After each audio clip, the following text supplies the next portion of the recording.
What's up, guys? And we're back with another video. Let's get into it.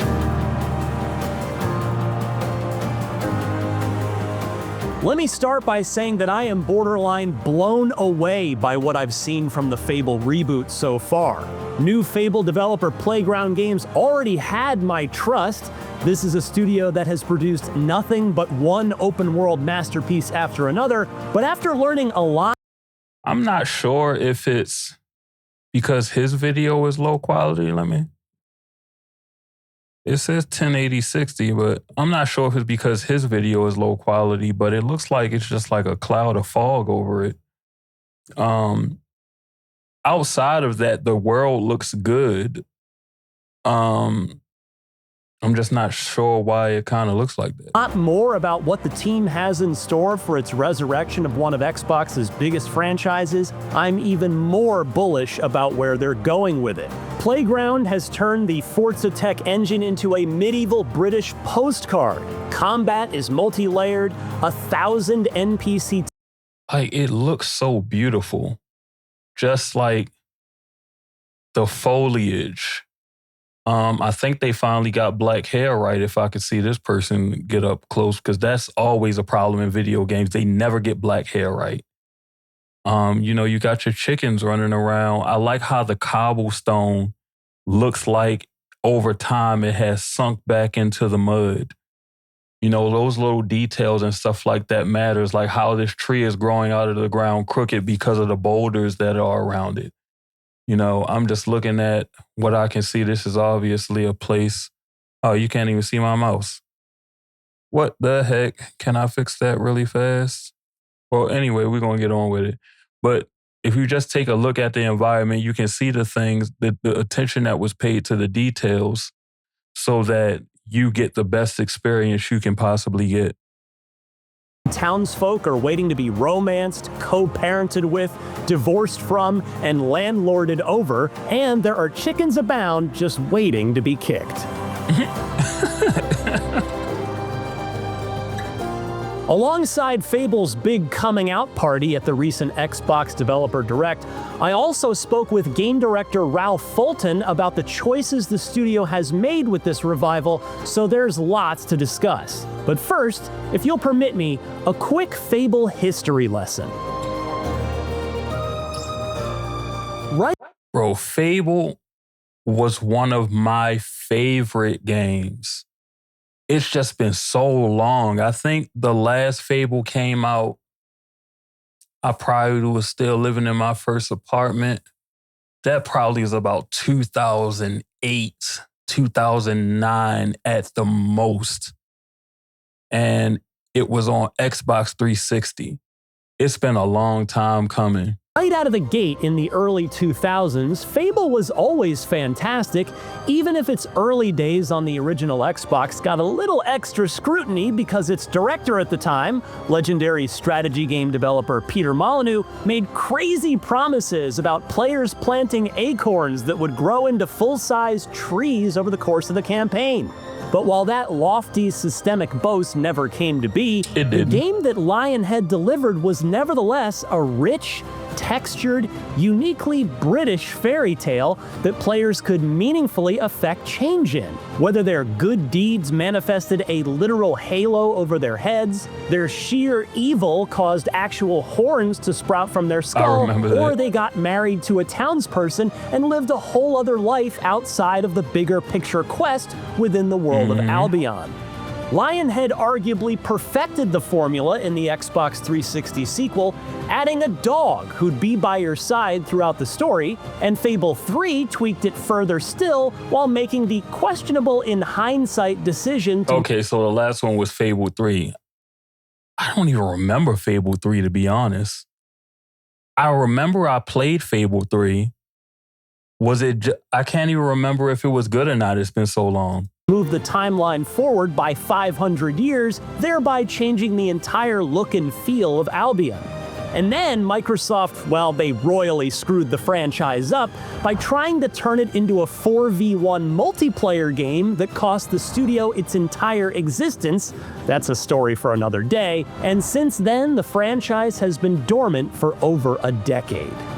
Enter Playground, who produced smash hit after smash hit in Microsoft's Forza Horizon driving series.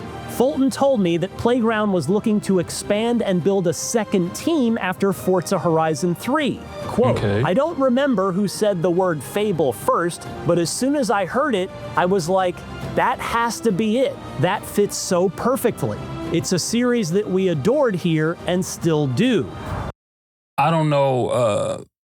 Oh, now my mouse cursor shows, but I don't know who. I don't know if you guys have played Forza Horizon, but for those of you that have, you know that the world building in that game, not just the cars, not just the amazing jobs that they do with the cars, but literally the scenery when you're driving across country. It's such a beautiful, lifelike experience. It's simulated very well. So I'm hoping that which we could see earlier, that they're bringing some of that here. Like, even if you look at the ground here, you could tell that they at one point in time had more of a wood floor, but over time it starts wearing down back into the dirt because you built it inside of a cave. Like, those details really matter, and not enough companies are paying that much attention to detail. Just by looking at this preview, you can tell that someone really cares about this. And the conversation went from there, and it went pretty fast. I think everybody felt, certainly I know the folks we spoke to on the Xbox side felt really strongly that if a studio were to start working on Fable to pick that up, it had to be a British studio. And the fact that we had this great working relationship, the fact that we were making this game, Forza Horizon, that was increasingly important and successful, and had this ambition to scale and to grow, it went pretty fast after that. The studio's adoration for the series shines through in the gameplay it's shown so far. There are hobs and balverines to slay, swords to wield, and spells to cast, sure. And the humor and British charm look to be there. Look no further than a chicken spell wearing off, reverting the target back to their original form, but still flapping their arms and clucking. Or the chicken armor. You even start the game as a child just like you did in the originals. Great. But where Playground is winning serious points with Fable fans like me so far is in its commitment to the game within the game. The town management aspects baked into Fable's urban areas. You'll be able to buy property, literally all of it if you can come up with enough gold apparently, and become a beloved landlord or a loathed slumlord. Okay. Not to mention a kind boss or a horrible boss. Like, bro, what is that sound? But just the look of this environment and how you have the foliage interacting with the stone and the dirt, and how this path actually looks like a path that you would walk on, and that people have made a trail by just walking on it so much. Like, those are the things that really matter.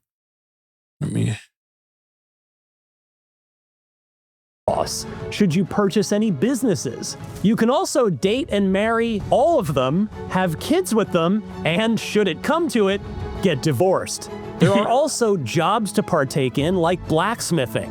Where the new Fable breaks from the old one is in the morality. Okay. No longer will it be so black or white, Fulton told me. You won't manifest that halo or sprout those horns. Instead, individual people in each city or town will form their own opinion of you based on how you treat them. Meaning you could be a rich twat, in Fable's own words, while getting hailed as a saint in another one. Better still, one of my least favorite aspects of modern role-playing games, procedurally generated content and all of the generic time-filling tedium it brings with it, is nowhere to be found in Fable. Instead, Fulton told me that every NPC is a unique, handmade, and fully voiced character. I like that. That is so refreshing these days that it gets me extra excited to talk to as many of them as I possibly can once I get a build of Fable in my hands. That goal to make each hero's story unique extends to the larger world of Albion too. Remember the 2023 Fable teaser that introduced us to Dave, a giant? It turns out that the whole setup for the new Fable isn't a Jack and the Beanstalk story. Instead, Dave is, quote, an egotistical gardener in a rural village who finds a magic growth formula. So you'll then have to decide how to deal with him. Will you spare him, hopefully this means finding a way to return him to normal size and befriending him, or slay him, which will see his giga... I got to slay him, bro. I gotta see what it's like to fight someone like that on Fable. That's probably going to be a great battle, and it better not disappoint me. That's all I'm saying. Corpse splayed over a hill just outside of town for the rest of your campaign, negatively impacting surrounding home prices in the process.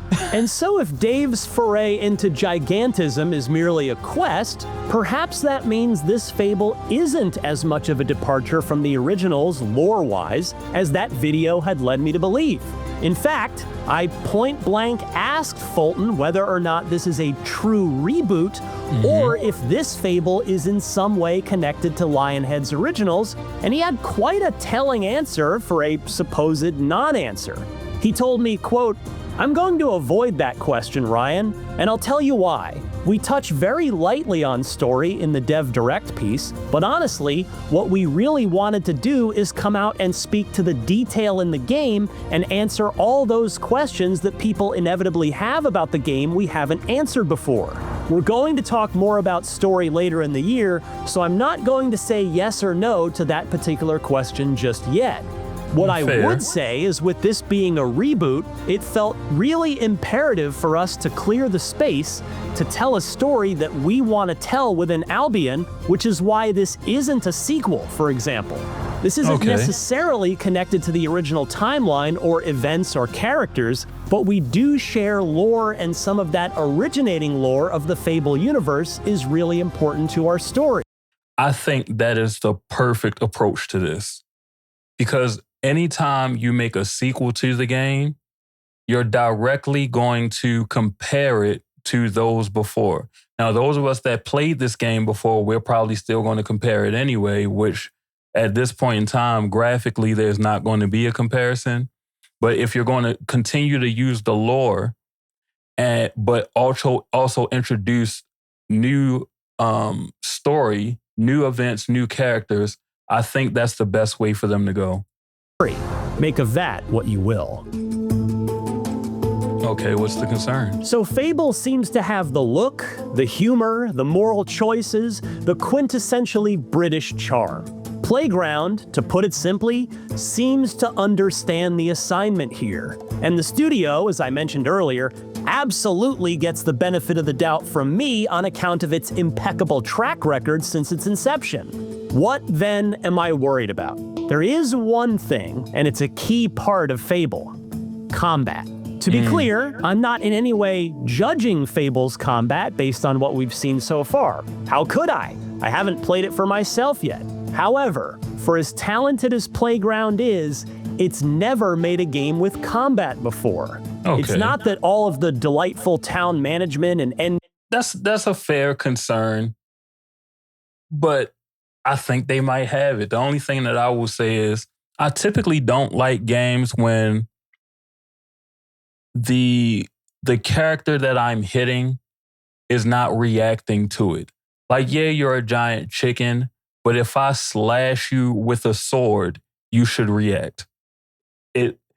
It pulls you a little bit out of the immersion when you're swinging and hitting somebody 2-3 times and they're just walking and there's nothing that is phasing them unless they're a non-human. Outside of that, like if I'm fighting something that's an organic being that is my size or slightly bigger, they should react to me hitting them with a sword this big.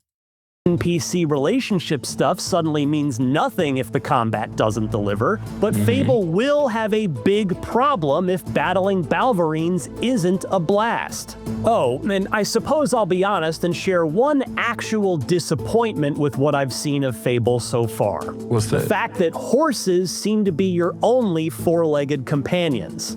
After the big reveal was decidedly dog-free, I asked Fulton about the decision to ditch the dog, and he admitted, quote, "There are some folks on the team that were relishing me getting this question because I cut it a while back.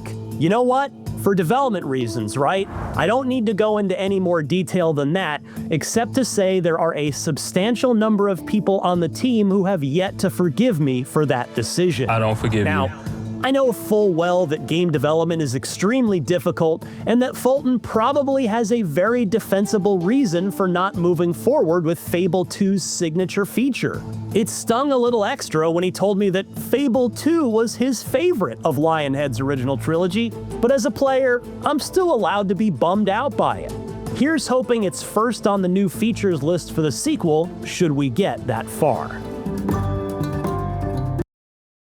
All right, guys, that was on IGN talking about the first preview of Fable.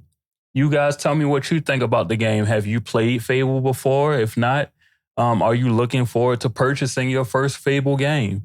Go ahead over to LNS Candle Co. Get yourself 15% off your order using code EMPOWERMENT. Love yourself, trust yourself, honor yourself, and value yourself. Peace.